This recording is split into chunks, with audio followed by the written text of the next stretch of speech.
Peace. Islam. Sheekamauga Alamassee-El. Coming at y'all live. Deep, deep, deep down. Alamassee, Arabian country. Tapping in live from Arabia. Deep in the compound. You know, we solid. Hella fortified. You know how we do. The Moorish way. Just doing a real quick tap in. You know, as we just do so much knowledge with these drops, one thing we come to understand is, especially with the last drop, is that the Mississippian people are one of the only people, you know what I'm saying, not necessarily historically, because you can go back and read scripture of this type of event of denationalization and ridding of an entire culture happening to a certain group of people over and over again in the history of scripture. You know what I'm saying? But in the modern time, that has taken place with the Mississippian people. You know what I'm saying?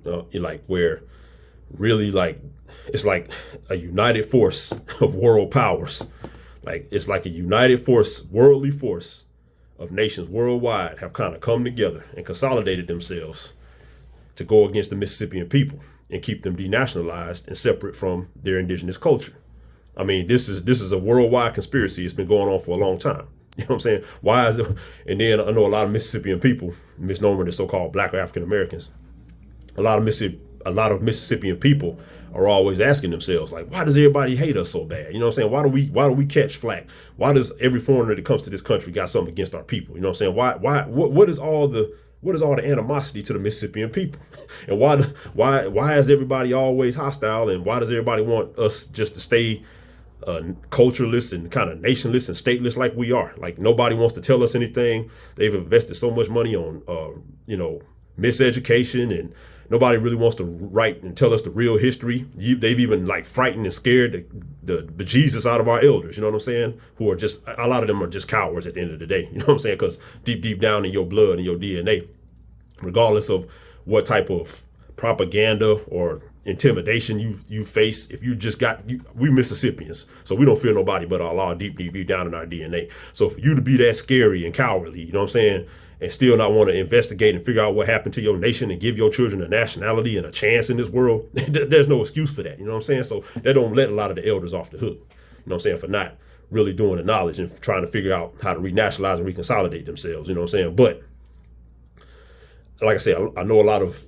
people, a lot of Mississippians, and just anybody who's sympathetic to the Mississippian issue or cause or the dire straits that our people have been in for so long, just wonders, you know what I'm saying, where does all this animosity come from? You know what I'm saying? Why everybody can't stand us? You know what I'm saying? Why don't nobody want to give us a break? Why don't nobody want to tell us who we are? Because trust me, there are a lot of entities that know what's up. You know what I mean? But why doesn't anybody really want to tell us? You know what I'm saying? Why? And then again, why are we the only group of people in the so-called, the current version of the United States? Why are we economically blacklisted? You know what I'm saying? Again, that comes from silly people, intellectually, people who are intellectually lazy and don't want to ask no questions, want to claim to be so-called black. You know what I'm saying? They want to, even though that's a title was put on us, but understand, if you Mississippian and you claim yourself to be a so-called black, all that means is you're as a blacklist. That means economic sanctions. That means you're under a blacklist, an economic blacklist. That means you come in the game with a credit score of 500. You know what I'm saying? That's what it means to call yourself and claim black. So you got any clowns sitting up here pushing a black agenda, trying to tell you black? They're literally trying to keep you under the designation of being economically blacklisted in the so-called United States. That's all it really means. You know what I'm saying? That means you're on the blacklist, nigga. You know what I'm saying? And it don't take a rocket scientist to figure that out. You know what I mean? I don't understand why we've just gone so many generations and you've just had so many goofies. They never just really wanted to be like, man, why does everybody have a flag and an opportunity and we don't have it? But you just want to keep on going under these silly designations and not ask no questions because you're just too busy having a good time and enjoying yourself. You know what I'm saying? You know what I mean? It's just crazy to me. But anyway, again, like I said, I know a lot of people have asked themselves this question, like, why can't you as an indigenous born so-called American, you know what I'm saying, a copper colored or whatever, so-called American, indigenous born, you know what I'm saying? Why can't you go into, why can somebody come here with a green card and go in the bank and get tax exemptions get loans, get business opportunities, and you can't get it. You know what I'm saying? Like, you just can't get it. You go in there and they looking at you crazy. They ain't trying to give you nothing. You know what I'm saying? They ain't trying to lend you no mortgage. They ain't trying to do nothing because, again, you're under the economic blacklist. You know what I mean? But we got to start understanding, like I say, as we start unlocking the mysteries. You know what I'm saying? Like, as the moles, of course, who are the people who really give a damn, come in and start teaching the youth. We start unlocking the mysteries. You know what I mean? What you got to come to understand. What we're going to start to understand as time goes on. What you come to understand is we were blacklisted because the world united against our people. Because at the end of the day, you know what I'm saying, it was a lot of reasons why they don't like us, like why the world really don't like us. You know what I mean? Why all these other nationalities and all these people, they got hate in their heart and hate in their blood. They hate our guts. You know what I'm saying? But there's a lot of reasons why. But in this particular drop, we're gonna go over one of the reasons why they don't like us. You know what I'm saying? Why we got blacklisted after 1865. You know what I'm saying? Why did they put us under the 14th Amendment? Why did they economically blacklist us and make us enemies of the state? You know what I'm saying? Like, because literally, if you are Mississippian, you know what I mean, and you don't want to sell out, you know what I mean? Because a lot of clowns like to sell out. They like to sell their soul because they want to have some type of place in the Roman society, even though the Romans hate their guts. You know what I'm saying? But they'll still sit up there and just give it all to the Romans. You know what I'm saying? But we were put under the blacklist under the 14th Amendment after 1865. One of the main reasons why they did that to us is because in the old times, prior to the 1800s, prior to the Civil War, prior to the War of 1812, prior to these times, going all the way back, century after century, the Mississippian people were in control of one of the mightiest militaries on the planet. And that's just facts. You know what I'm saying? Like, we had military might. So right now you got the United States Army, the United States military. The United States military has been recognized as one of the most elite fighting forces all over the world. I mean, they literally, like, it take a lot to deal with the United States. You know what I'm saying? Like, the United States military, the United States military capabilities are pretty much unmatched. You know what I'm saying? That is nothing new. There's nothing new under the sun. The United States inherited its military capabilities and know-how from the old Moroccan military. You know what I'm saying? The old Moroccan / Ottoman, you know what I mean? / the old Muslim military, the old Moors, the Marines, you know what I'm saying? The old Moorish Navy. That's what they got it from. Literally. Everything the so-called United States military does now, literally the old Moroccan army used to do way back when, you know what I'm saying? Way back before the 1800s, back in the 1500s, the 1400s, the 700s. You know what I'm saying? Way back when we've been one of the most elite militaries in the world. People just could not mess with us. You know what I'm saying? Like, everything, how the United States now can invade countries and just put the hand of God down on other nationalities and all that. The Moroccan army used to be able to do the same thing. We would enforce our will on people. You know what I'm saying? That's so. Along with other reasons, that is one of the main reasons why everybody hates your guts if you Mississippian. Because way back when, as recently as the 1800s, you had military might and you would enforce your will on people. You know what I'm saying? Like, you would bust, like, you didn't ask nobody for nothing. Like you know, you got these clowns, civil rights clowns sitting up here marching and praying and begging. You know what I'm saying? Looking like straight up clowns and humiliating our people. You know what I'm saying? You got these leaders in the community that just beg and cry, act like biatches. You know what I'm saying? Humiliating our people. You know what I'm saying? That's not how we used to be. You know what I'm saying? You think everybody would hate you if you was always this marching, begging, praying, slave-like, passive-minded individual? No, that's not in your blood. That's not the Mississippian way. We are a military people. You know what I'm saying? So way back when, we had the military might to enforce our. We didn't ask. You know, we didn't ask nobody permission. You pissed us off. You got in the way. You got taken out. The way America do now, that's the way Morocco used to do, because it's a so-called United States has taken the place of the Al-Moroccan Empire. It just is what it is. You know what I'm saying? So people hate your guts now. If you Mississippian, people hate your guts. You know what I'm saying? And they're going to continue to hate your guts. You know what I'm saying? For an indefinite amount of time. Because back in the day, you had military supremacy. You know what I'm saying? In America and a lot of places overseas. They you know what I mean? Like you went somewhere and people feared you. You know what I mean? Like for real, like we've been reduced. And again, they put us under economic blacklist. That's why you get called black and all that, because you're on the blacklist. You're an enemy of the state. Because in the old world, oh man, you was dropping them things on these people. You had military weaponry that was superior to everybody else. You had it all. Don't get it messed up.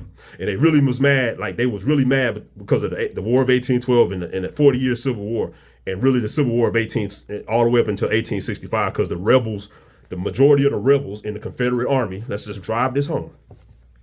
The Confederacy and the Confederate Army, the rebels in the Confederate Army, the majority of the rebels looked like yours truly. They were Mississippians. They were ill fighters. You know what I'm saying? The main reason why they were able to defeat the rebels in the Civil War was because they had gotten to a point where they could bring in so many people, and eventually we didn't have enough bullets for everybody. They was able to just bring all these immigrants and all these clowns, all in these other countries, all and just throw them into the Union Army, and we were just out at the while. We were just outnumbered. We had been fighting so long. We had took so many losses for centuries and all that stuff. They finally got it. They finally got us, but they didn't beat us because they were better than us. We didn't have enough bullets to kill all these people. You know what I'm saying? So they were really pissed after the Civil War because we had killed so many people. You know what I'm saying? Like the rebels, the Mississippians from the South and the West had killed so many of their people. Even though they had superior numbers, they still barely won that war. You know what I'm saying? Gettysburg, you know what I'm saying? We had gotten as far as Gettysburg, almost shut them down. You know what I'm saying? But they was mad. They were so pissed after that war. They put the whole South under martial law and forced you out of your religion.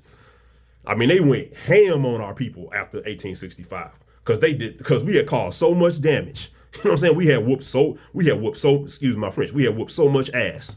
And it's not just in that particular war, just over the centuries. You know what I'm saying? Because we just don't play. You know what I'm saying? If Allah's law need to be enforced, we coming. You know what I'm saying? That's always been the case. And people don't like that, because at the end of the day, people who are degenerate and less of and not noble in there, they want to be able to do what they want to do. They don't want to follow God's laws and all these things. So they get pissed. You know what I'm saying? And when they run into the Mississippi, always when they will run into the Mississippian people, you got a lot of other cowards around the world and lames and all these people who just sit up here and want to assimilate and immigrate, give up their rights because they want to fit in. You know what I'm saying? But the Mississippian people have never been like that. We've always been all right. We've always been some of the only people in the world who don't give a damn. You know, people ain't gotta like us. You know what I'm saying? Like, nobody, like, we don't need acceptance from nobody. You know what I'm saying? Like, if a real Mississippian, we don't need your acceptance. We all right with doing it solo with Allah. You know what I'm saying? Like, for real. So that's why everybody has always hated us. But we didn't ever care. We would still put the iron fist on people. You know what I'm saying? We don't care. We don't need your approval. We don't need nobody's approval but Allah. And people hate that. Lower level people hate that. You feel me? So we're going to go over this. We're going to go in this drop. We're going to go over an instance. We're going to go over an instance in the 1500s. Because remember, the Roman Catholic, the Spanish Empire, and everybody, these people had gathered enough steam, you know what I'm saying, around the late 1300s, early all through the 1400s to mount an offensive, reconquista, an offensive against Moorish rule in South America and in Europe. You know what I'm saying? So that's where they started at. So they were gaining ground on they were kind of gaining ground, and really all it was they were able to make a lot of people who were used to be under Barbary Moorish rule in South America and these places switch sides. So we pretty much, and so many people switch sides, it made it easy for these people to just walk into different kingdoms and take over. You know what I'm saying? Like the Christian Jesuit powers, like I say, not knocking Christianity, not knocking none of that stuff. But the Society of Jesus, the Jesuit powers under the Pope, because again, the Pope, the whole play of the New Dumb Diverses and all that stuff was they want everybody under one king. You know what I'm saying? Which is really, it was the leeway to communism, where there's no God. You know what I'm saying? That's really what that started with. The Roman Catholic Reconquista, all of that started. That was the beginning of them wanting to get the whole world into Marxist communism, where there is no God. You know what I'm saying? There's just one entity that everybody bows down to. But the problem for these people has always been the Mississippian people, because we ain't never going for that. You know what I'm saying? Like we literally have to be off the plane for that to go down. You know what I'm saying? We ain't with all that because we are Allah's people. You know what I'm saying? The Moabites. and the Israelites to a degree, but Moab, Israel, that you know what I'm saying? Like, these are the people who is not going to deal with all that stuff and never will. So we've always been in the way. You know what I'm saying? So all through we spent the entire, so, you know, the Spanish Empire, the Reconquista, the Conquistadors, the Portuguese Empire, all these people, which is pretty much one and the same. You know what I'm saying? They started in South America, and you can read C.M. Bay, Clock of Destiny, and shout and Peace to Sacred Grove. He breaks down a lot of this stuff on his channel. Y'all subscribe to Sacred Grove, you know what I'm saying? But you know, the Reconquista and the Christian conquest and pushback against Moorish rule, it really took place in South America more so than over there in Europe. You know what I'm saying? We get the European history because that's you know, that's kind of like when they wanted to do the reconstructed history, they wanted really more so to center everything in Europe, because the whole play was to write the Moors out of history and to write Moorish history, because the Moors have always been headquartered in America. So they hate American history because they hate the Moors. You know what I'm saying? The Moorish Almoroccan Empire has always been headquartered in the Americas. So they hate American history because they hate the Moors. It's not that difficult. It's not that deep. You know what I'm saying? So they hate the Moors. So they wrote American history out. They don't want to really admit that the biggest plays, the biggest battles, and a lot of the real history really went down over here, not over there in Europe. But ask yourself this question. I mean, it really never made sense. But so-called Portugal and Spain today, I mean, literally these countries are like the size of Texas. You know what I'm saying? Like, they're very small. And most of those countries weren't officially countries until like the 1900s. You know what I'm saying? Like, they didn't even exist really as countries. So how the hell? Okay, let's take Portugal for example. Portugal is like literally it's like damn near the size of like half of New York or Rhode Island or Connecticut or something like that. How would that little bitty country be able to go down to Brazil and take over the whole? Brazil is damn near the size of the United States. How would that little bitty island of a country be able to take over the entirety of Brazil? Man, come on, man, because it never happened. In reality, Portugal, you know what I'm saying? The real Portugal is Brazil. They still speak Portuguese to this day. And Spain is all of the conquered territory. So-called Spain is everybody that calls himself Hispanic now and all that. That's Spain. Spain was bigger than just the little bitty country over there in Iberia. It's always been bigger than that. You know what I'm saying? These clowns wrote some kindergarten fairy tales and played it off to us as history in these commie schools. It is what it is. You know what I'm saying? So we're gonna talk about how in the 1500s, you know, we had to battle with these Spanish with these insane Spanish so-called Spanish and Portuguese pirates who were going around with their orders from the Pope, going around killing and mass murdering and everything, trying to capture gold and really going to all these Moorish dominions and just raiding the place. You know, because at the end of the day, these people. See the difference between these Jesuit type of people and the Moors is the Moors, we follow God's and Allah's orders. You know what I'm saying? Like, we work for ours. We're not centered in like material wealth and all that stuff. You know, material wealth for us is a byproduct of just following Allah's divine orders. You know what I'm saying? Like, we're willing to work and strive and go through the pain to achieve things and build things. You know what I'm saying? We're humble people. We're not all like into materialism and all that stuff. But the whole Romans demonstration, they want everything fast. You know what I'm saying? They don't want to work for nothing, just generally speaking. You know what I'm saying? They want to steal, rob, and you know what I'm saying? They don't. That's why the Spaniards were known as pirates and thieves all through the 1500s. You know what I'm saying? We had to go to war with them all through the 1500s because they was just going around causing hell all over the damn planet. You know what I'm saying? Like, this is what they were doing, because these people, first of all, they're jealous of the Moors, because the Moors and the Mississippians, the Moors are able to work and achieve things by following Allah's order. These people who becoming like Roman and all that stuff, these people, the Spaniards, the Romans, these type of people, these people don't have the patience to work for anything, just as a culture. So they want everything fast. You know what I'm saying? So that's why, and again, whatever territory they took over from the Moors all through South America and all that, they didn't maintain nothing we built down there. And it's in ruin. It's like in a toe-up state to this day. You know what I'm saying? Because these people, again, their culture is based on, like, they want everything fast. You know what I'm saying? They don't have the patience. It is what it is. The Moors we're not just so materialistic, so we're willing to just strive generation after generation to build things. You know what I'm saying? We're not, you know what I'm saying? And that's just not their culture. It is what it is. It's Rome versus Carthage. It is what it is. So In this drop, we're gonna go over how in the late 1500s, Morocco, which is America.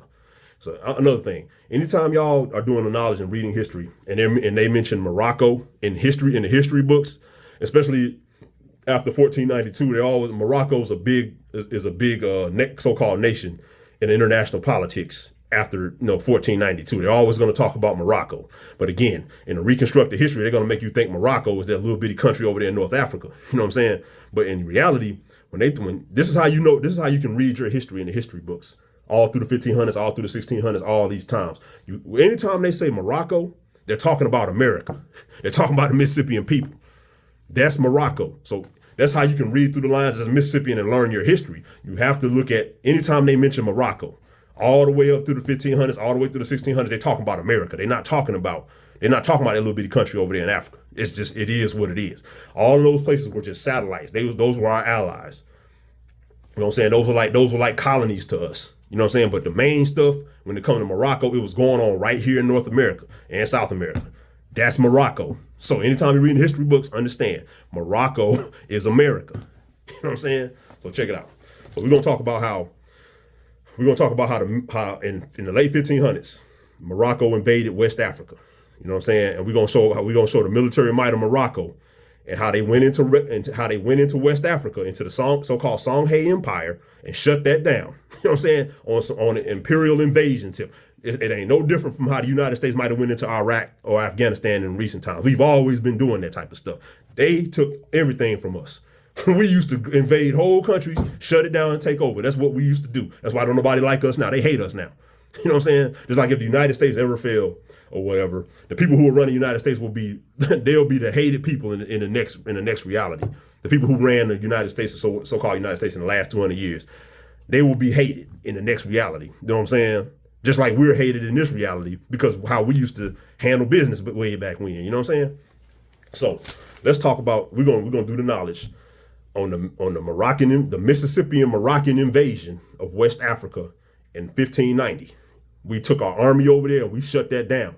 And the main reason we shut that down, we did an invasion over there, was because you had the so-called Portuguese and these new European powers going around Africa, going to sub-Saharan Africa, like the Congo and all these places, and they was converting and they was making and the Congo Kingdom and all these so-called sub-Saharan Africans, they were dealing with Christianity. So they were on the side of the Portuguese and assisting the Spaniards and all these people, and they were assisting these people in fighting against us. You know what I'm saying? So after we shut, we had to go into Africa and put them fools in check. It is what it is. And you're going to have, you know what I'm saying? Like I remember when I was first getting into the knowledge as a Moor, I would see online and whatever, I would see a lot of, and just reading books, I would see a lot of fake Pan-African books talking about the Songhai Empire and all that, you know what I'm saying? And they was acting like, oh, Morocco, Morocco was so bad, you know what I'm saying? They invaded and shut down the Songhai Empire and all of that. That's how you know. That's how you know that Pan-Africanism and all that stuff is anti-American and it's anti-Mississippian, and it always was. You know what I'm saying? Because now we know Morocco was America. So literally they were making the Americans, the bad people back then, talking about the bad Moroccos shut down the Songhai Empire in late 1500s, early 1600s. But really what it was us having to go to Africa to shut down that Jesuit network that was undermining business, and they were fighting against the Moorish Empire. We had to go over there and put them things on them people. You know what I'm saying? It is what it is. It's just war. You feel me? But we want to talk about old Moorish, Moroccan, Mississippian military might. You know what I mean? So check it out. So we're going to talk about, we're going to start off with just notes, as always. Back in the mid 1500s, the Sultan of Morocco was Ahmad al-Mansur of the Saadian dynasty. Okay, now, this man, Ahmad al-Mansur of the Saadian dynasty, he actually came to power in the mid 1500s, right after a huge battle against the Portuguese. And it said after a huge battle between so-called Morocco and Portugal, right, in the Portuguese army. It was the battle of, and we're gonna talk about before we go into the Mississippian invasion of North Africa. We're gonna talk about the battle that preceded that. that made us run into Africa because we had to shut them Portuguese. Really, again, Portugal is Brazil. At the end of the day, Portugal is Brazil. So they were causing all type of havoc down in South America and running up and just trying to come to north, trying to come up into Morocco and all that stuff, trying to come up here, you know what I'm saying, pushing up through Mexico and all that stuff. And we had to shut them down.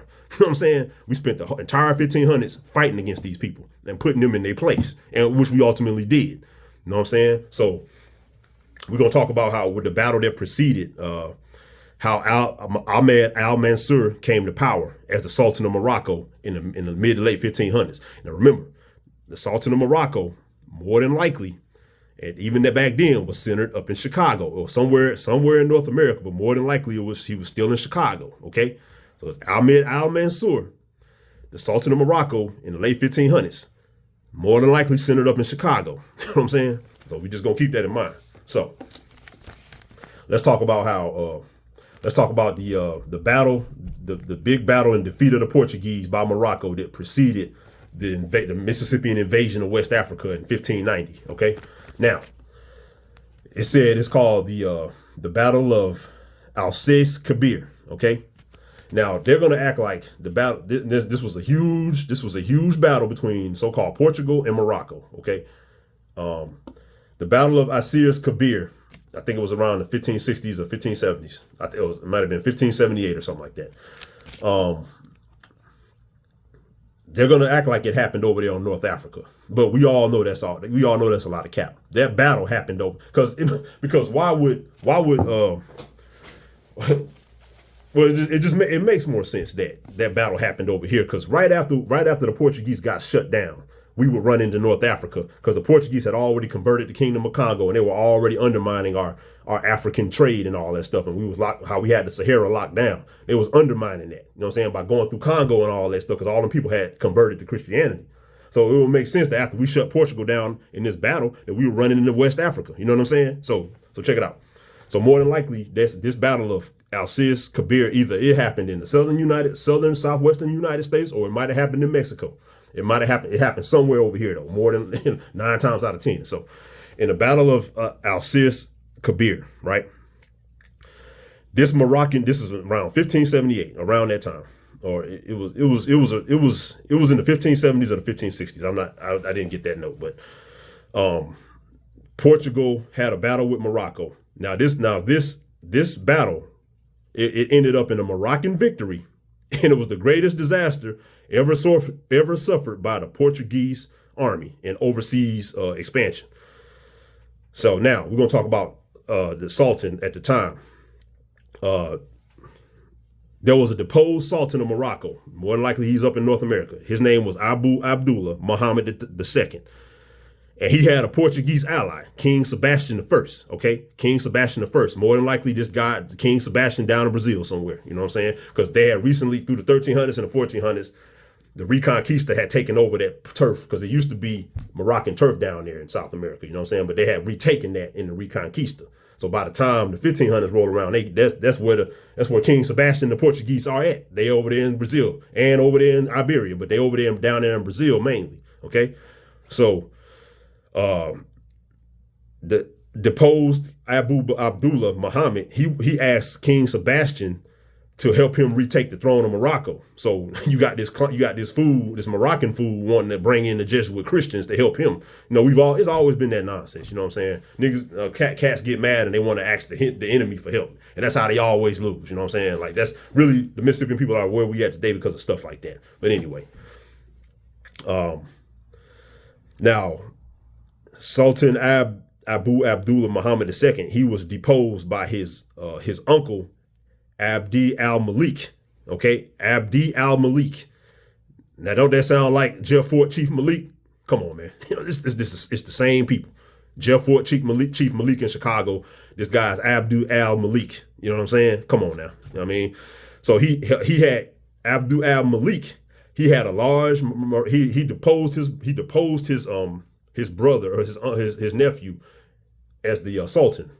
And he had defeated his brother in the army in a battle because he had the so-called Ottomans, the Ottoman Turks. They kind of supported him militarily. Now, again, They're going to make you think that the Ottoman Empire and the Ottoman Turks and all that, and that whole demonstration is all over there in Turkey somewhere. You know what I'm saying? And that's part of the game. They are over there, but understand, the Ottoman Empire, or the so-called Ottomans, or the Turks, or whatever, that whole empire is really Moroccan. It's really a Moroccan demonstration, and it was more than likely centered in the southern states of the United States. You know what I'm saying? Because if the Sultan is up in Chicago, he's dealing with the southern states. Now, even to this day, even they said the Confederacy back in the day had all the military posts. The military might has always been stationed in the southern United States. There's more forts and bases everywhere in the southern United States because that's where all the military prowess comes from. So more than likely, that's what was happening back then. So the Ottomans was in the southern United States. You know what I'm saying? So check it out. Now, he had been deposed. Now, again, Abu Abdullah had been deposed by Abd al-Malik as the leader of Morocco, and Abd al-Malik, he was like, man, he didn't like the Portuguese, so he was ready to go to war because he wanted to push them back south. He said the Portuguese were harassing our ports and coming up here with the nonsense, and they were just a problem. You know what I'm saying? They were coming up. They were coming up from Brazil and coming up from these places and harassing us all in the Caribbean and all that. So, and I guess you had people like Abdullah who were kind of like not doing anything about it. So he got deposed by his uncle, who was like, nah, nigga, we finna handle these Portuguese. We tired of these fools. You know what I'm saying? They got to go.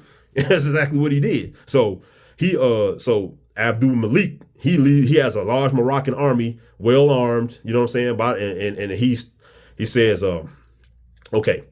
So Abdullah asked Sebastian I for help. Sebastian I planned a crusade after Abdullah asked for help to recover the lost throne. Now, Sebastian I, he actually sent an expedition up to Morocco, up to so-called Morocco. Because the Portuguese want us out the way anyway. So you know what I'm saying. So again, this is the Crusades. So they hate this. They hate Muslims. You know what I'm saying. So they want us out the way because we in the way. You know what I'm saying. We still holding up against them when they want to control world trade and all that stuff. You know what I'm saying. So they sent the expedition into Morocco. Okay. And they said Sebastian was a religious fanatic, of course, trained by the Jesuits. So he hates Muslims. You know what I'm saying. Now. What led up to the Portuguese actually starting this war, wanting to go to war. It said the Portuguese courts of the kingdoms of Portugal, again, which is more than likely Brazil. You know what I'm saying? They had asked Sebastian to go to Morocco several times to halt the Turkish advance because the Ottomans would be a threat to security of Portuguese coasts and commerce in Guinea, Brazil, and the Atlantic Islands. Let's read that again. It said that the Portuguese the other Portuguese kingdoms or whatever, they were asking Sebastian I, king of Portugal, who was more than likely in Brazil, to go to Morocco and send an expedition up there to because the Ottomans, the so-called Ottomans, which is just the Moroccans, the Mississippians, that's the Ottomans. You know what I'm saying? That's us. So the military was advancing. So more than likely we was counterattacking these people who had pushed up into Mexico and all that. We was going back at them, all in the Caribbean and all that stuff. We was going at them. You know what I'm saying? We was counterattacking these people. You know what I'm saying? So they asked Sebastian to go to Morocco several times to halt the Turkish advance. Okay. And it said the Ottomans would be a threat to security of Portuguese coast and commerce in Guinea, Brazil, and the Atlantic Islands. Now, why would little bitty Morocco over in North Africa, again, it's about the size of California, why would they have that little bitty country in the desert, how would they have a fleet that's strong enough to harass islands all in the Caribbean and the Atlantic Islands and the Azores and Brazil? Because it's Cap. It was always America. You know what I'm saying? Let's keep it a buck.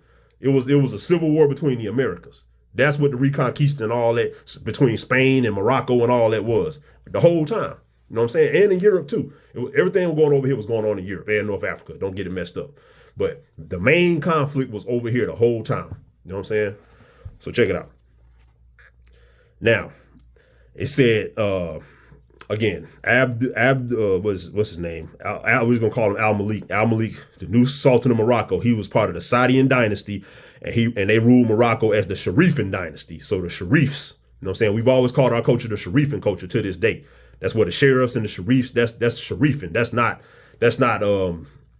That's not Sharia, none of that stuff. That's Sharia and all that stuff come from the Middle East, it's really under the Pope. Sharifin is our thing, you know what I'm saying? That's the suffix Sharifin, dig? Not Sharia, Sharifin, remember that. And it say it right here. So it say, Saadian dynasty ruled Morocco as Sharifin dynasty and were opposed to Portuguese presence, okay? Now, it said Al-Malik secured Ottoman support and he deposed his nephew Muhammad. So he had the Ottomans, who were the military geniuses at the time. Again, that's more than likely the southern tribes, the southern United States, you know what I'm saying? The southern states, the southern Barbary states, you know what I'm saying? Where all the guns come from now. Ain't the gun culture heavy in the South now? It's always been that way. Where the Gatling gun, where they come from? Gatlinburg, Tennessee. Come on, man. You know what I'm saying? Let's just keep it a buck. It's always been that way. You know what I mean? So, let's see. Okay, so he said that Al-Malik's army, because remember, Al-Malik got a crazy gangster Moroccan army. You know what I'm saying? Like his army is on point, like one of the elite armies. So his army combined Moroccan cavalry with Ottoman musket, armed infantry and cannons and heavy cannons and artillery. Okay, so we had muskets, we had artillery, we had cannons, we had all that back in the day. There ain't nothing new under the sun. Everything they got now militarily, they got from us, man. You know what I'm saying? We always had that militarily superior weapons. That's always been an American thing. Don't get it messed up. You know what I'm saying? You know, that's why they hate you. You know what I'm saying? You used to put boots to ass. You know what I'm saying? You would rip heads off back in the day. They could not mess with you. You know what I mean? So check it out. They defeated, they had the Battle of Alcir Kabir. They defeated the Portuguese army, in that battle. And again, I believe it was 1578 or something like that. So they defeated the Portuguese. And this is how bad the Moroccans tore the Portuguese up in that battle in like 1578. It was 8,000 dead. You know what I'm saying? They killed 8,000 people in that battle. 15,000 captured. 15,000 Portuguese captured by the Moroccans, by the Mississippians, okay? And the whole entire 15,000 of captured was sold into slavery. So again, when they talking about the slave states and people working on plantations and all that stuff, that's been going on from all these wars we've been fighting with these people. And we taking a lot of POWs. A lot of people, they got put on plantations and put to hard labor. That's just what we did. You know what I'm saying? So all this freeing of so-called slaves, it never had nothing to do with the Mississippian people. A lot of these people were POWs from all these wars we had to fight with these crazy Christians. It is what it is. You know what I'm saying? So check it out. All right, so now, so they had that battle. They defeated the Portuguese. Now the Portuguese are null and void after that. The Portuguese Empire pretty much collapsed after that battle. You don't hear too much about Portugal after 1578, after we tore them up. You know what I'm saying? Like they were done after that. You know what I mean? So again, Portugal is that Portugal over there, and it's Brazil. Don't get it messed up. So they said that Malik, he was sick during the battle and he died during the battle, but he died during a natural cause. He might have had a heart attack or something, going to war and all that stuff. If you're already sick, that's gonna make you have a stroke or something like that. So he passed away during the battle, and he was succeeded by his brother Ahmed Al-Mansur. You know what I'm saying? Again, these are Mississippians. These is not nobody over no Africa. These is Mississippians like us. Ahmad Al-Mansur, he was in the army, but he was the heir to the throne. He was his brother, so he became the sultan after that. Now, the results of that battle, when the Portuguese got destroyed by the Moroccans, was most of the Portuguese nobility at that time, they were killed and they were captured and they were ransomed off. King Sebastian, he got killed and they never saw him again. They said his body was, you know what I'm saying? We took his body and the Moroccans took his body and just disposed of it. They never saw him again. You know what I'm saying? So again, you're not hated for no reason. So all my Mississippians, you're not hated for no. This is how you used to get down. You were wrecking shop back in the day. You know what I'm saying? So they said after that, Portugal kind of merged with Spain and all that, and then they kind of rebelled. Portugal rebelled in 1640, and they rebelled in 1640, and they were able to kind of maintain their rights. So to this day, because Spain is in the Spanish Empire is in South America and all the way up to Mexico. That's all Spain was always that. You know what I'm saying? Like that was just these people taking territory back from that we reoccupied, and it became Spain because it became a Christian empire. You know what I'm saying? It is what it is. So it said that Spain invaded Portugal, so-called Portugal, which means they probably invaded Brazil. You know what I'm saying? and they try to just merge the throne or whatever. But they said Portugal rebelled and maintained its sovereignty in 1640. So more than likely to this day, that's why you have a separation between Brazil. Brazil still speaks Portuguese, but the rest of the country speaks Spanish in South America and all that stuff. That's why you still have that separation, because of this first of all, of us destroying Portugal, you know what I'm saying, shutting them down. And then, Spain kind of took over, but then they rebelled against Spain. So that's why to this day, Brazil does not speak Spanish. They speak Portuguese. And now, you know what I'm saying? So that's just what it is. So that was just the precursor to the invasion of Africa we're going to talk about. So now let's talk about how the Mississippian army invading West Africa, because after we shut the Portuguese down, we had to go to Africa, because the Congo and all these so-called sub-Saharan Africans, they want you to be so bad. They was actually fighting with our people and trying to kill our people over there in Africa and undermining our trade and undermining the Muslims in Africa. So we had to go over, because again, Portugal had converted the Congo kingdom to the south, and all these places had converted to Roman Catholicism in the 1500s or the late 1400s. So they were helping the Portuguese. A lot of the Portuguese army and the conquistadors were Congolese Africans. Don't get it messed up. So these people were our enemies. You know what I'm saying? That's why to this day they want you to be these people, because these people have, you know what I'm saying, that's to throw you off. But these people have historically been your enemies. That's why a lot of these people come to this country and they can't stand our people. You know what I'm saying? Like, unfortunately, you know what I'm saying? Like, a lot of these people come from these countries over on the so-called mother continent, on the so-called motherland that they call the continent, and they hate our guts. They don't hate the Mississippians' guts for no reason. We've been fighting with these people for a long time. It is what it is. And I'm gonna show you how we did these people back in the day. You know what I'm saying? Why they hate us now. You know what I'm saying? So check it out. So, all right. We're gonna say Ahmed Al-Mansur of the Sidian dynasty. After this war, they decided to invade West Africa in the Songhai Kingdom, you know what I'm saying, which was around the area of Mali and Ghana and all that stuff. There was a Muslim and Islamic empire down there, but Al-Mansur, he had to go. He decided to invade Africa because, again, the so-called European Christian powers, they were going around in sub-Saharan Africa, and they were being able to get direct trade routes and undermine our trade routes. So we had to go over there and shut a lot of that mess down. So Al-Mansur and the Saadian army, just after they defeat the Portuguese in America, more than likely, they arrived in the Niger Valley in 1591, and they won a decisive battle against Askia Ishak III and occupied Gao and Timbuktu. Okay, now let's see. Now they defeated the Songhai army in 1591. Okay, in a decisive battle, and we're gonna find out why they defeated them so easily. You know what I'm saying? In one battle. You know what I mean? But it did say after that battle, and in my notes it says after that battle, they the Moroccans struggled. This is in West Africa. This is like around the area, Ghana, Nigeria, Mali, Niger, all of those that area. You know what I'm saying? We invaded that area. So in 1591 and 1592. So it said the Moroccans struggled to have their, even though they won the war and they occupied the Songhai Empire, they struggled to have their authority accepted in the region and continued to fight a protracted war against the remnants of the Songhai Empire. Now, what that sound like? Don't that sound like the Iraq, like when the United States invaded Iraq and they had to keep fighting them guerrillas the whole time, or the Afghan war, or the Vietnam War? Don't we always invade these places and people keep fighting? There ain't nothing new under the sun. So when we invaded West Africa, we destroyed the main army, but then we had to sit up there and fight a guerrilla war against the guerrillas for a long time. You know what I'm saying? Like the same thing happened in Iraq. You know what I'm saying? Like, there's nothing new under the sun. We always got to go in here and smack people around, but they always fight back. It is what it is. But I'm just saying, there's nothing new under the sun. We've been a military force. You know what I'm saying? The United States Army got everything from the Moroccan army. You know what I mean? Don't get it messed up. So now, it said that even though they struggled to have their authority accepted and they had to continue to fight a protracted war in the Songhai area in West Africa, they achieved their aim at controlling the trans-Saharan trade. So that means America, we had to go over there and get control of the trans-Saharan trade.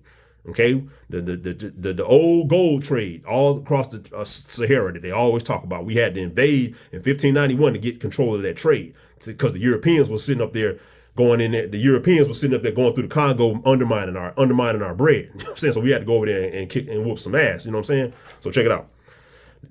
The Morocco achieved its aim of controlling the trans-Saharan trade and secured a supply of gold and slaves. And they said Timbuktu recognized the authority of the Saadian army, but ultimately it declined due to political fragmentation and the Europeans in West Africa. Okay, so that means we was running things for a while, but ultimately it declined because the European powers, you already know, they was able to get so many converts over there, and you already know the so-called sub-Saharan. I mean, no knock on these people, but we already know how they love Europeans. You know what I'm saying? Let's just keep it a buck. So that's really what happened. You know what I'm saying? Over time, they just all supported the Europeans, the so-called sub-Saharans. You know what I'm saying? Okay. Now, let's talk more. Let's go through these notes. Now, it said, let's talk about Ahmed al-Mansur. He was the sultan who invaded Africa. Okay. He was the longest running sultan. He came to power in the Battle of Qasr el-Kabir in North Morocco. We already talked about that. Yeah. And they defeated the Portuguese. All right. So, now they did say that Ahmad al-Mansur proclaimed himself the caliph and the rightful leader of the Muslim world. Okay, so literally the sultan over here, he declared himself the caliph of the whole Muslim world. You know what I'm saying? So that's just like the president of the United States leading the UN or something like that. You know what I'm saying? Like we've been doing stuff like that. Okay, now let's talk about how his army was set up. This is how gangster his army was. He said that he had he organized his army according to the so-called Ottoman organizational structure. You know what I'm saying? And he had Ottoman Algerian officers instruct and organize his army. Now, again, we know that Algiers and Algeria is like New Orleans in reality. You know what I'm saying? So Algerian, when they're saying Algerian, they're more than likely talking about the southern states over here, talking about New Orleans or something like that. He had some officers from down there organizing his army. That's just what it was. You know what I mean? So now this is the main thing that made them gangster. The Al-Mansur's Moroccan army, they had the widespread use of firearms and we already talked about this, artillery, and they aided Al-Mansur in his conquest. It included troops from his army included troops from Algeria, Andalusia. So Algeria, we already know that's Louisiana more than likely, and Andalusia, that's Florida. You know what I'm saying? We already know that. And European mercenaries and captives. So all the captives we took from that war that we beat the Portuguese in, we put them in the army. That's how we do. Janissaries and stuff like that. We made them fight for us and sent them to Africa to whoop ass. That's just what we did. You know what I'm saying? So now okay. Now it said they invaded. Okay, we already talked about they invaded to control, to get control of the trans-Saharan slave trade.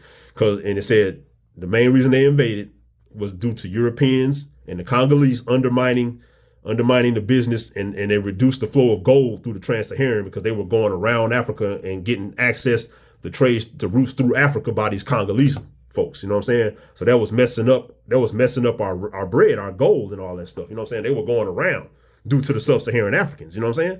So we had to run up in there. So it said that also Al-Mansur wanted direct control of the gold mines in the Songhai Empire, which around the area of Mali and all of that. So he ran up in there. Now, let's see.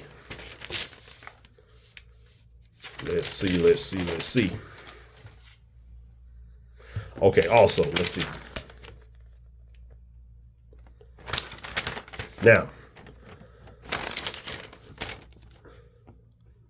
Now he wanted to let's see. Now again, we invaded West Africa to get back control of the trans-Saharan slave trade because it had been being undermined all through the 1500s by the Portuguese. Now they also wanted to increase access to so-called slaves for sugar processing to compete with Brazil and the Caribbean islands.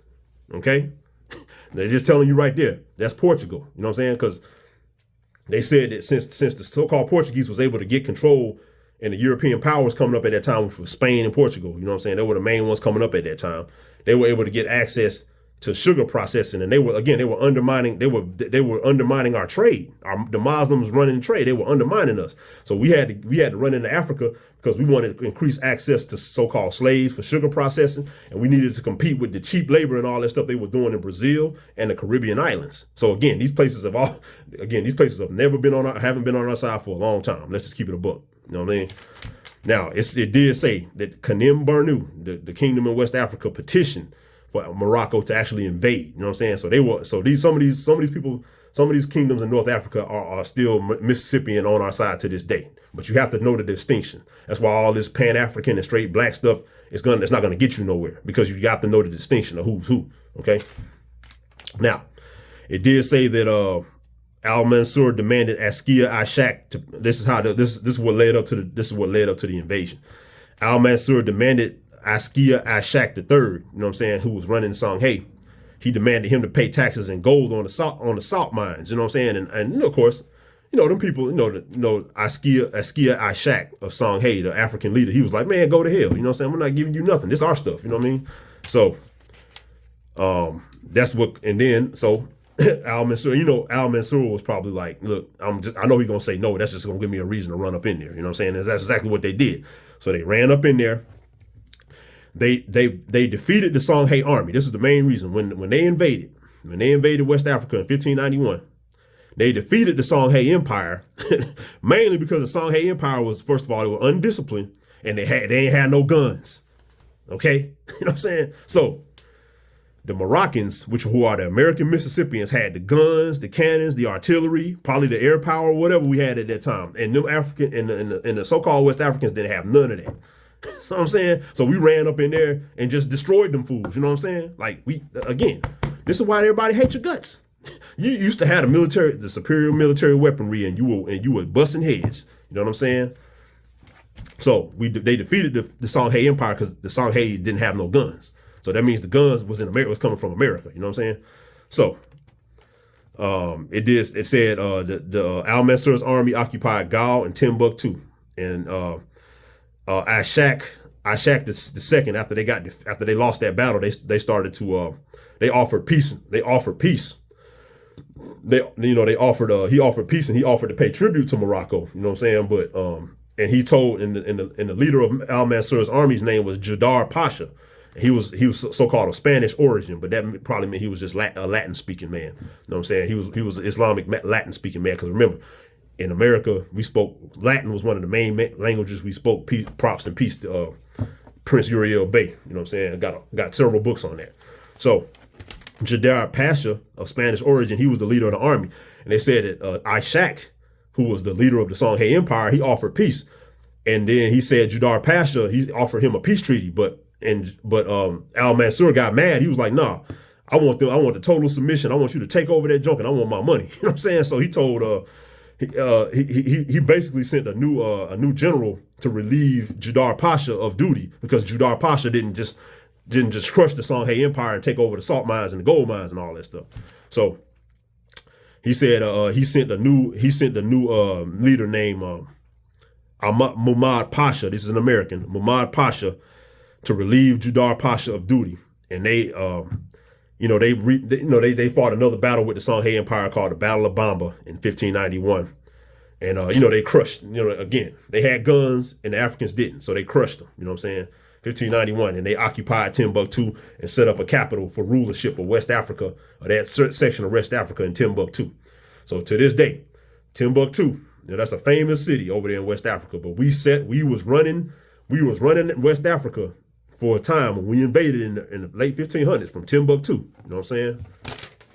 Now, they said in 1592, after they set up Timbuktu as like their main base, this is the American Moroccans, okay?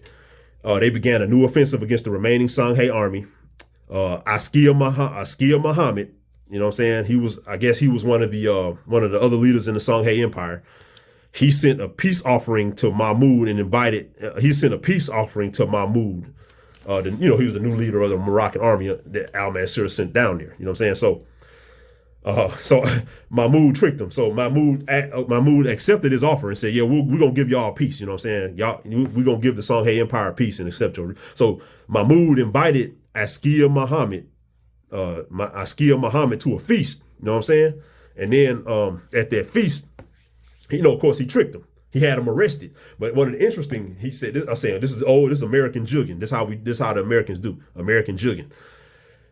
when he invited Askia Muhammad to the feast, he said he spoke so-called Spanish to all of his soldiers, and he told them to arrest him. You know what I'm saying? But he didn't want Askia Muhammad to be able to know what was going on, so he spoke Spanish, which was probably Latin, to his to his soldiers, and told them to arrest him. So they didn't know what was going on. So again, this is how cold-blooded your ancestors was. They were sitting here speaking different languages and tricking people, you know what I'm saying, to get arrested. You know what I mean? And tricking whole world leaders. Our people, you know what I'm saying? This is how cold-blooded your ancestors was. So check it out. Okay. Now, after that, they set up their little provincial government. They set up their little puppet rulers. Don't America still do that? Set up puppet rulers and all that. They said Morocco retained nominal control of the region until the 19th century. So we was pretty much running West Africa until the 19th century. Don't get it messed up. You know what I'm saying? And the region was taxed. It was ultimately undermined by Europeans and sub-Saharan Africans. You know what I'm saying? Because that's one and the same. These people are on the same page. Again, that's why a lot of these people come from the motherland to America now, and they got hostility to the Mississippian people because we've always been fighting. At the end of the day, you wonder why these people they hate your guts. You know what I'm saying? Because we was bombing on these people back in the day. It's the Crusades. You know what I'm saying? It always has been. It's just they got us on this black and white tip, but you don't realize this junk goes across color lines, man. You know what I'm saying? So, all right. So, one interesting note was in the later on down the line, it said Al-Mansur, he died in 1603. And his people who came to power in Morocco, America, after him, they relinquished direct control of Timbuktu, of the area in 1618. Okay, but they still indirectly ruled the place, and they set up the Pashalik of Timbuktu. Okay, the Pashalik of Timbuktu, and that was ruled by the so-called Arma people, and the Arma people are pretty much the Tuareg people. Now I want you to do the knowledge. To this day, the Tuareg people, they look a lot different from a lot of the other so-called Africans. They look very American. They said that the Arma or the Tuareg people are a mixture of native so-called Africans and Moroccans, which is the Americans. Now you research the Tuareg people or the Arma people now and see how they look, and see if they don't look just like Mississippian people to this day. They rock turbans. They don't dress like the rest of these people. They rock turbans. They dress like us. You know what I'm saying? They still, because that's the still culture is still there. And they don't play no games either. Like they're not the Tuareg, research the Tuareg and how they still can fight their asses off. You know what I'm saying? Like they are just like us, because those are our people who are still over there. The Tuaregs and people like that. You know what I'm saying? So check it out. So I said Al-Mansur died he died in 1603. And again, they maintain nominal control of the place. But ultimately, it failed. You know what I'm saying? Especially after the Civil War, and we fell over here. You know what I'm saying? We got shut down or whatever. But just showing, we're just doing this to show the old military might of the Moroccan Mississippian people. You know what I'm saying? We ain't never been.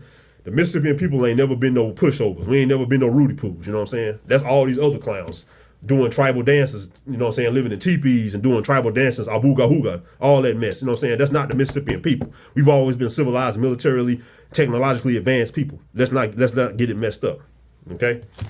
Now, interesting notes, you know what I'm saying? We getting close to the end, but interesting notes. It did say that Al-Mansur, he was real tight with Queen Elizabeth, you know what I'm saying? Now, Al-Mansur, hold on. Okay, it did say that Al-Mansur, before he died, and because we had a military alliance with Britain back, Queen Elizabeth I, of course, she was a sister. We had developed a military alliance with her, Great Britain, and all of that. You know what I'm saying? Because we was all against Spain, because Spain is on some other stuff. You know what I'm saying? And remember, Great Britain, the rulers of Great Britain back then, especially back then, they were more on the Hebrew tip. You know what I'm saying? So they wasn't really with all that going up under the Pope. These are people who only take orders from the Most High. They don't deal with no taking orders from no man stuff like the Portuguese and the Spanish empires do. You know what I'm saying? These are people who will take orders from popes and men and stuff like that. You know what I mean? They didn't, you know what I mean? So we ain't with all that. So Queen Elizabeth I, who was a sister, she had an alliance with Morocco and Al-Mansur. So an interesting thing happened. It said that Al-Mansur in the early 1600s, I think 1603 or 1602 or something like that, he offered Queen Elizabeth a chance. He wanted to launch a joint invasion with Queen Elizabeth and her and the British Navy and all that stuff against Spain. But they both died. Right after, they both died around within 6 months of each other. So it never really took effect. So that just goes to show how powerful. Like we sat up there. Al Mansur, again, who's from America, more than likely based in Chicago, he petitioned Queen Elizabeth, said, man, let's crush these Spanish and these clowns once and for all. You know what I'm saying? Like, he had already destroyed the Portuguese. He had already went in North Africa and shut them down. You know what I'm saying? So he's like, man, let's finish him off. But again, he died and she died around the same time. And of course, right after Queen Elizabeth I died, we all know that's when King James came to power. You know what I'm saying? Our boy, our relative James I, who set up 13 colonies. You know what I'm saying? So now let's talk about how before we close out, we nearing the end again. This stuff go a long time sometimes, but it's just real. It's real talk. You know what I mean? So it said that the Mississippian. Let's talk about what happened in North Africa, because after that invasion, after we did that invasion, one of the things was the American culture was very prolific for a long time between the 1500s and the 19th century in North Africa. And if you look at old pictures of the North Africans, like in the so-called current state of place of Morocco, Algeria, you know what I'm saying, Egypt, so-called Mali, you know what I'm saying, Niger, and all these places like back in the 1900s and all that stuff, you're going to see Mississippian looking people in turbans and waist ties looking, you know what I'm saying, they got their chains, they real regal with it, you know what I'm saying? That was one of the results of this invasion that we did in the 1500s. You know what I'm saying? That was already one of our zones, but a lot of our people went over there as a result of this invasion. You know what I'm saying? And because, we pretty much locked down the whole North Africa and kind of blockaded so we could keep the sub-Saharan Christian people in check. You know what I'm saying? Because they was messing up the money. So a lot of our people were over there. Now, what ended up happening, especially in the 1900s, in the late 1800s and all that stuff, what ended up happening after a lot of our stuff fell off, you know what I'm saying, after we were kind of shut down over here, and the result, our people got shut down over there too. What ended up happening is we got deposed and kind of shut down by these mixed, especially after the French, so-called French, the new French took control of North Africa and them places. They let all these new people start moving in, these little mixed breed looking people, crazy looking people, you know what I'm saying? They started moving in, and they are Sunni. There's a different, they're Sunni, and they're more on the Wahhabi tip.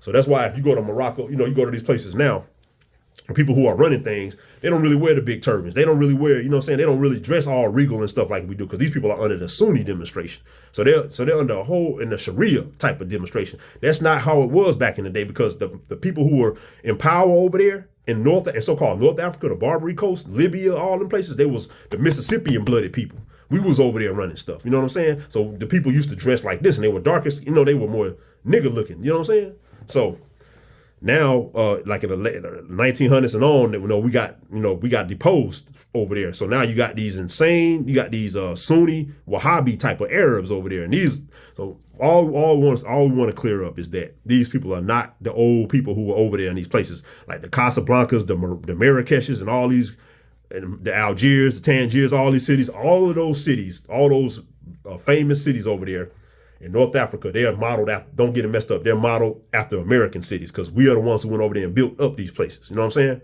Don't get it messed up. So the light-skinned, mixed people that's over there now, they ain't got nothing to do with the old Mississippian blooded people that was over there, especially after this invasion for all through the 1600s and 1700s, were running things over there. You know what I'm saying? So, yeah, so those are American cities. Now, another thing is the Ottoman. Another thing y'all got to do the knowledge to is the so-called Ottoman Empire. That empire, they're always going to limit the Ottoman Empire to so-called Turkey, the current version of Turkey, and whatever they recovered over there in West Africa. But what I want you to realize is that the Ottoman Empire stretched. The so-called Ottoman Empire, first of all, it was based over here. It's just another name for the Al-Moroccan Empire, in our military might, our old military. They're going to call it the Ottoman. But Our Ottoman Navy, that was the American Moorish Muslim Navy that was all over the place. Just like they say the United States Navy now. You know what I'm saying? They're gonna call the old Muslim Navy that was coming from over, mainly based over here. They're gonna call it the Ottoman Navy. You know what I'm saying? That's just a new misnomer reconstruction term. You know what I'm saying? We want to get, so whenever you're doing the knowledge and they're talking about the Ottoman this and the Ottoman that back in those days, they're talking about the Moroccans. Don't get it messed up. The Mississippian people. We was running all that. We had the technology. Now, you also need to do the science. And we're going to do another drop very, very soon. Because World War I was a very important war. You know what I'm saying? It's a very important war. It has a lot to do with our current situation. But understand, the Ottoman Empire was the remnants back in those days, was really the last little ditch of our people that was over there. The Ottoman, and they were a part of the Axis power. You know, they were together with Germany and Austria in them places. The Central Powers. They was in the Ottoman. That was the other piece of that. That was the last little group of our imperial family over there. You know what I'm saying? So it's and they shut down the Ottoman Empire after World War I. You know what I'm saying? So one thing you got to realize, and we're gonna do the knowledge to this. After World War I, again, they shut down the last of the real nobility in Europe that was descended from our people over there through Germany and through the Ottoman Empire. You know what I'm saying? They lost that war. So they got shut down. It was a wrap over there after that. After that war, that's when all of North Africa got filled with all these new light-skinned people and all that stuff. You know what I'm saying? After World War I. And Germany too. You know what I'm saying? Because again, Prussia and all that stuff, they got all the Prussians and the Prussian Germany and all that, they got all their weaponry and all that stuff from the Ottomans. You know what I'm saying? That was part of our old noble setup. Don't get it messed up. But during World War I, especially after World War I, it's no coincidence that they had the Red Summer of 1919, where they just pretty much attacked pretty much every Moorish-Mississippian city in this country. I mean, they mass attacked it. You know what I'm saying?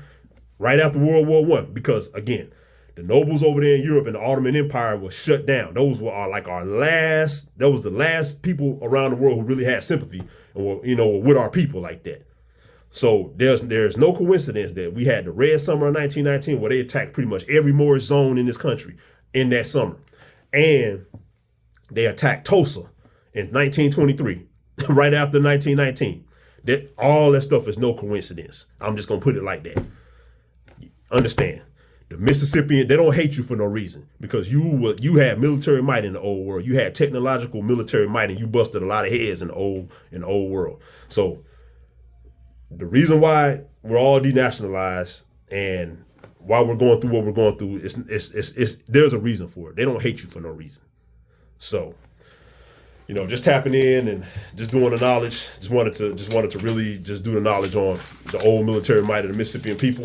And again, we were denationalized and had our whole culture taken away. But really, we just want to just understand. It was not done for no reason. And all these people don't come here with hate in their heart and hate in their blood for you for no reason. So again, the Mississippian blooded people, you can run from your history all you want. You can bow down, scrape, and you don't want to be a Muslim. You don't want to deal with your habit. You don't want to do any of these things. All you want to. You know what I'm saying? It's still in your blood. People still in their DNA know who you are. So you want to drop down and pray, march, cry, and beg, and you know what I'm saying, and assimilate and be European. You know what I'm saying? It's not going to ever get you nowhere because your ancestors was out here busting heads and they remember that. So they always know it's in your blood to flip on them at any time. So the more you sit here and bow down, the more you're going to, you know what I'm saying? The more you sit here and bow down, the more danger you're putting yourself into. It's better to just acknowledge who you are, go back to your nationality and handle your business. You know what I'm saying? But anyway, Sheekamauga Alamassee-El tapping in live from Arabia. I'll tap back in with y'all later. Peace.